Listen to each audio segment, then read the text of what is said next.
Welcome friends, स्वागत है आप सभी का आपके अपने ही channel learning with Rahul Singh में। और हमने इससे पहले बेसिक इंग्लिश ग्रामर में पार्ट ऑफ इंग्लिश को शुरू किया था और नाउन की क्लास को पूरा किया हुआ है। तो नाउन के मैंने 3 वीडियोज़ बनाए हैं, जिसमें से 2 वीडियोज़ के अंदर थ्योरेटिकल क्लास की है और तीसरे वीडियो के अंदर हमने उसका प्रैक्टिस सेट किया हुआ है। आज हम स्टार्ट करेंगे प्रोनाउन चैप्टर को। आपको हमने पहले भी बताया था पहली क्लास के अंदर कि जो नाउन हमारा होता है, नाउन सेंटेंस के अंदर या तो सब्जेक्टिव केस का काम करता है या फिर यही हमारे सेंटेंस के अंदर किसका काम करता है, ऑब्जेक्टिव केस का काम करता है। जैसे हमने लिखा था राम राइट्स अ लेटर, तो राम राइट्स अ लेटर में राम क्या है, हमारा सब्जेक्टिव केस है। सब्जेक्टिव केस के साथ साथ वो हमारा नाउन भी था और अ लेटर वहाँ पे क्या था, ऑब्जेक्ट था, और वो ऑब्जेक्ट में लेटर है क्या हमारा, वो भी नाउन था। तो इसी प्रकार से जो प्रोनाउन होते हैं, जैसे हम यहाँ पे कहते हैं ही बीट्स मी, वह मुझे पीटता है। तो यहाँ पे ही हमारा क्या है, सब्जेक्ट है, और यहाँ पे मी हमारा क्या है, ऑब्जेक्ट है। तो इस सेंटेंस के अंदर ही सभी को पता होगा प्रोनाउन है, और मी भी हमारा क्या है, प्रोनाउन है। तो प्रोनाउन के बारे में भी बात करें कि प्रोनाउन हमारे सेंटेंस में किसका काम करेगा। तो प्रोनाउन या तो सेंटेंस में सब्जेक्ट का काम करता है या फिर सेंटेंस में किसका काम करता है, ऑब्जेक्ट का काम करता है। चलिए स्टार्ट करते हैं। प्रोनाउन की डेफिनेशन क्या है, तो सभी को पता है कि प्रोनाउन की डेफिनेशन क्या है कि words used in place of noun, मतलब संज्ञा के स्थान पर प्रयोग होने वाले शब्द क्या कहलाते हैं, हमारे प्रोनाउन कहलाते हैं। या फिर हम आम भाषा में कह सकते हैं कि प्रोनाउन जो होते हैं हमारे, प्रोनाउन ऐसे शब्द हैं जो नाउन के रिपीटिशन को क्या करते हैं, रोकते हैं। रिपीटिशन का मतलब एक बार अगर सेंटेंस में नाउन प्रयुक्त हो चुकी है तो दोबारा से उस नाउन को आने नहीं देते हैं। सेंटेंस हमने लिखा है जैसे Saumya is my best friend, तो यहाँ पे हमने नाउन क्या यूज किया है, सौम्या। तो यहाँ पे Saumya is my best friend कह रहे हैं। फिर दूसरा सेंटेंस लिखा है सी इज़ वेरी इंटेलिजेंट, तो सी इज़ वेरी इंटेलिजेंट में सी किसके लिए आ रहा है, सौम्या के लिए आ रहा है। सेंटेंस में सौम्या क्या था, नाउन। तो एक बार अगर हमने नाउन का यूज कर लिया है तो दूसरी बार अगर हमको फिर से उस नाउन की ज़रूरत पड़ेगी तो उस नाउन को ना लिख के उसकी जगह हम क्या यूज करेंगे, प्रोनाउन। अगर यहीं पे किसी लड़के का नाम होता तो क्या यूज कर लेते, हिज, ही यूज कर लेते। क्या यूज करते, ही। तो डेफिनेशन क्लियर होगी सभी को। आगे हम बात करेंगे प्रोनाउन के काइंड्स की। तो प्रोनाउन के ढेर सारे काइंड्स हैं। तो पहला काइंड हमारा क्या है, पर्सनल प्रोनाउन। पर्सनल प्रोनाउन को ही हम कहते हैं व्यक्तिवाचक सर्वनाम। पर्सनल प्रोनाउन क्या कहलाता है हिंदी के अंदर, व्यक्तिवाचक सर्वनाम। और आप सभी ने पढ़ा होगा कि हिंदी के अंदर सर्वनाम के भेद कितने होते हैं, 6 होते हैं। हमारे इंग्लिश के अंदर उसके भेद तो नहीं पूछे जाते हैं, लेकिन आप लोग कई सारे पेपर देते हैं, जैसे टेट का पेपर है या सी टेट का पेपर है। इन पेपर्स के अंदर आपसे प्रोनाउन का काइंड्स पूछा जा सकता है, तो आपको बहुत बारीकी से ध्यान देना होगा इस पर। जैसे हमारा पर्सन की बात करें, पर्सनल प्रोनाउन में, तो पर्सन सभी जानते हैं 3 होते हैं, फर्स्ट पर्सन, सेकेंड पर्सन और थर्ड पर्सन। तो हमने यहाँ पे सभी पर्सन्स के सब्जेक्टिव केस, ऑब्जेक्टिव केस और पजेसिव केस, और साथ ही साथ यहाँ पे हमने रिफ्लेक्सिव केस लिखे हैं। और सभी को जानना होगा कि पजेसिव केस हमारा 2 प्रकार का होता है, या तो ये पजेसिव प्रोनाउन होता है या फिर पजेसिव क्या होता है, एडजेक्टिव। तो फर्स्ट पर्सन के अंदर जो सब्जेक्टिव केस है वो हमारा है आई, और साथ ही साथ क्या है हमारा वी। सेकेंड पर्सन के अंदर अगर हम बात करें सब्जेक्टिव केस में तो क्या है, यू, और उसका थर्ड पर्सन के बाद में हमारा क्या क्या है, ही है, सी है, इट है, दे है। ये सभी क्या है, सब्जेक्टिव केस हैं। इन्हीं के साथ साथ हमने लिखे हुए हैं सभी के ऑब्जेक्टिव केस। तो आई का ऑब्जेक्टिव केस क्या होता है, मी। वी का अस, यू का यू ही रहता है, ही का हिम होगा, सी का हर होगा। ऐसे इट का ऑब्जेक्टिव केस क्या होता है, इट, और दे का ऑब्जेक्टिव केस क्या है, देम। सभी के हमने पजेसिव एडजेक्टिव भी लिखे हैं। तो आई का पजेसिव एडजेक्टिव जानते हैं, माई है। वी का क्या है, अवर। सी का क्या है हमारा, योर, मतलब यू का क्या है, योर। ही का क्या है, हिज। सी का क्या है, हर। इट का इट्स, और दे का देयर। इसी प्रकार से इन सभी के हमने क्या लिखे हैं, पजेसिव प्रोनाउन। तो आई का पजेसिव प्रोनाउन माइन, वी का अवर्स, यू का योर्स, ही का हिज, सी का हर्स। इट का पजेसिव प्रोनाउन नहीं होता, और दे का हमारा क्या होता है, देयर्स।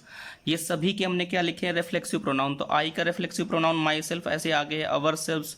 यू हमारा सिंगुलर भी होता है, कई बार प्लूरल भी होता है। तो जब सिंगुलर होगा तो योर सेल्फ हो जाएगा, और जब ये प्लूरल होगा तो योर सेल्फ्स हो जाएगा। ऐसे हमारा हिम सेल्फ, हर सेल्फ। ऐसे हमारा इट का इट सेल्फ है। और यहाँ पे हमको एक लिखना था दे का, तो दे का क्या हो जाएगा, देम सेल्व्स हो जाएगा। क्या हो जाएगा, देम सेल्व्स हो जाएगा। तो ये तो सभी के क्या है, पर्सनल प्रोनाउन थे। अच्छा, बात कर लेते हैं कि हमारे पजेसिव एडजेक्टिव और पजेसिव प्रोनाउन में फ़र्क क्या होता है, इनके बीच में डिफरेंस क्या होता है। तो हमेशा याद रखना, पजेसिव जो एडजेक्टिव होता है वो हमेशा उस नाउन के पहले आता है जिस पर उसका अधिकार दिखाया जाता है। जैसे यहाँ पे लिखा है दिस इज माई पेन, तो इस पेन पे अधिकार किसका दिखाना है हमको, मेरा पेन है। तो मेरा क्या है, हमारा ये माई हमारा इस पेन से पहले आ रहा है, सभी जानते हैं पेन हमारा नाउन है, तो हमेशा याद रखेंगे पजेसिव एडजेक्टिव उसी नाउन से पहले आएगा जिस पर उसका अधिकार दिखाया जा रहा होगा। तो यहाँ पे माई किसका काम कर रहा है, हमारे पजेसिव एडजेक्टिव का। लेकिन इसी सेंटेंस को अगर हम ऐसे लिखते हैं कि this is my pen, this pen is mine, अगर इसको लिखते हैं दिस पेन इज माइन, तो दिस पेन इज माइन में क्या है हमारा, माइन तो अब तो बाद में आ रहा है, तो वही चीज़ बताई गई कि पजेसिव प्रोनाउन हमेशा कहाँ आता है, बाद में आता है। और कहाँ बाद में आता है, हमेशा उस नाउन के बाद आता है जिस पर उसका क्या दिखाया जाता है, अधिकार। तो यहाँ पे हमारा नाउन तो पेन है, लेकिन बीच में हमको जरूरत पड़ रही है वर्ब की, फिर उस वर्ब के बाद में क्या आ रहा है हमारा, पजेसिव प्रोनाउन। तो याद रखना पजेसिव प्रोनाउन हमेशा कहाँ आता है, बाद में, जबकि पजेसिव एडजेक्टिव हमेशा उस नाउन से पहले लिखा रहेगा जिस नाउन की क्या बताएगा, विशेषता बतलाएगा। देखते हैं अगला काइंड क्या है, डिमॉन्स्ट्रेटिव एडजेक्टिव, डिमॉन्स्ट्रेटिव प्रोनाउन है। डिमॉन्स्ट्रेटिव प्रोनाउन को हिंदी में कहते हैं संकेतवाचक सर्वनाम। तो डिमॉन्स्ट्रेशन के दो वर्ड होते हैं, एक तो दिस है, दूसरा क्या है, दैट। तो ये दोनों सिंगुलर फॉर्म में होते हैं, और इन्हीं का जो प्लूरल फॉर्म होता है, इन्हीं का प्लूरल फॉर्म क्या है, दीज या दोज। दिस का प्लूरल दीज और दैट का प्लूरल क्या होता है, दोज। तो जैसे हमने सेंटेंस लिखा है यहाँ पे दिस इज माई बुक, और एक सेंटेंस लिखा है this book is mine, same पीछे जैसा सेंटेंस ही है। यहाँ पे हमने माई का यूज किया है, यहाँ पे माइन का यूज किया। अब तो पता होगा कि ये माई क्या है, पजेसिव एडजेक्टिव, जबकि ये माइन क्या है, पजेसिव प्रोनाउन। लेकिन यहाँ पे हमने दोनों सेंटेंस के अंदर दिस का यूज भी किया है। तो ध्यान देना है कि जब हम एडजेक्टिव के काइंड्स पढ़ते हैं तो लगभग सारे एडजेक्टिव के काइंड्स जो होते हैं वही प्रोनाउन के काइंड्स भी रहते हैं। तो इनमें फ़र्क क्या है, अगर यहाँ पे दिस लिखा है, दिस के बाद हमने क्या लगाया है, इज़। यहाँ पे दिस लिखा है, दिस के बाद में क्या लिखा है, बुक। तो आप सब जानते हैं बुक हमारा क्या है, नाउन, जबकि ये इज़ क्या है, हमारी वर्ब। तो याद रखें कभी भी दिस या दैट के बाद अगर नाउन आ रही है, नाउन आने पर ये क्या बन जाएगा, एडजेक्टिव बन जाएगा, क्योंकि एडजेक्टिव हमेशा कहाँ आते हैं, नाउन से पहले। लेकिन अगर ये वर्ब आई है तो वर्ब हमेशा कहाँ आती है, सब्जेक्ट के बाद आती है। तो सब्जेक्ट दो ही चीज़ें होती हैं, या तो नाउन होगा या तो प्रोनाउन होगा। तो ये नाउन तो है नहीं, तो अगर यहाँ पे दिस के बाद में क्या आ रही है, वर्ब, तो फिर ये दिस किसका काम करेगा, ये हमारा काम करेगा डिमॉन्स्ट्रेटिव प्रोनाउन का। तो यहाँ पे तो डिमॉन्स्ट्रेटिव प्रोनाउन कौन सा वाला दिस है, ये वाला, जबकि ये वाला दिस किसका काम कर रहा है, हमारे एडजेक्टिव का, डिमॉन्स्ट्रेटिव एडजेक्टिव। सेम इसी तरीके से सारे पार्ट्स हो सकते हैं इसके। अगला काइंड हमारा है डिस्ट्रीब्यूटिव प्रोनाउन है। तो डिस्ट्रीब्यूटिव प्रोनाउन को हिंदी के अंदर कहते हैं विभाग सूचक सर्वनाम। और डिस्ट्रीब्यूशन के कुछ वर्ड हमारे जैसे ईच है, एवरी है, ईदर है, नीदर। इन वर्ड से रिलेटेड हम कई सारे रूल्स करेंगे, वहाँ पर इनको डिटेल में जानेंगे। अगला काइंड पढ़ते हैं इनडेफिनिट प्रोनाउन। इनडेफिनिट प्रोनाउन की हिंदी है अनिश्चयवाचक सर्वनाम। अनिश्चयवाचक सर्वनाम के अंदर ढेर सारे प्रकार पढ़ते हैं हम लोग, सम, ओनली, फिर ऐसे somebody, anybody, something, anything, no one, any one, one, none, ढेर सारे इस प्रकार के हम प्रकार पढ़ते हैं इसके अंदर। ये सभी इंडेफिनिट प्रोनाउन कहलाते हैं। और इंडेफिनिट प्रोनाउन का एक अच्छा सा रूल्स हमारा बन के आएगा जब हम लोग पढ़ेंगे वॉइस चैप्टर को। तो एक्टिव वॉइस और पैसिव वॉइस के अंदर इसका अच्छा खासा रूल होगा। तो आगे हमारा काइंड है रेसिप्रोकल प्रोनाउन का। रेसिप्रोकल प्रोनाउन को हिंदी के अंदर कहते हैं परस्पर वाचक सर्वनाम या परस्पर सूचक सर्वनाम होता है।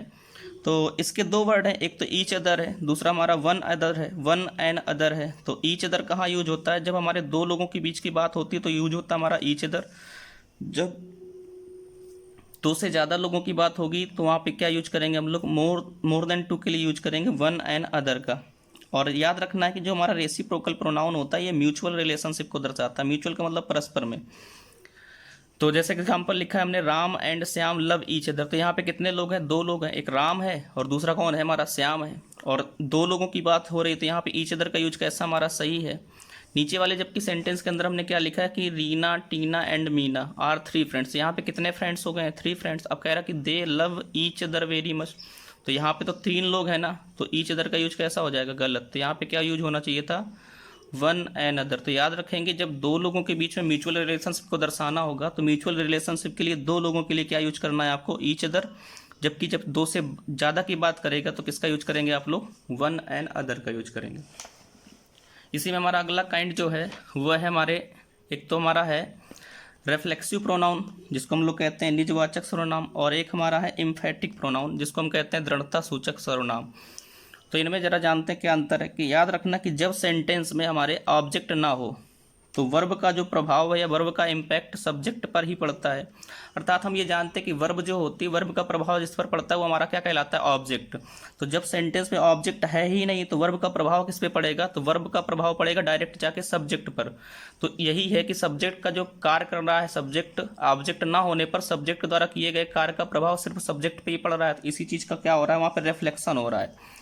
तो ऐसी कंडीशन में क्या होता है कि रिफ्लेक्सिव प्रोनाउन का यूज करते हैं, और रिफ्लेक्सिव प्रोनाउन हमेशा वर्ब के बाद यूज की जाती है।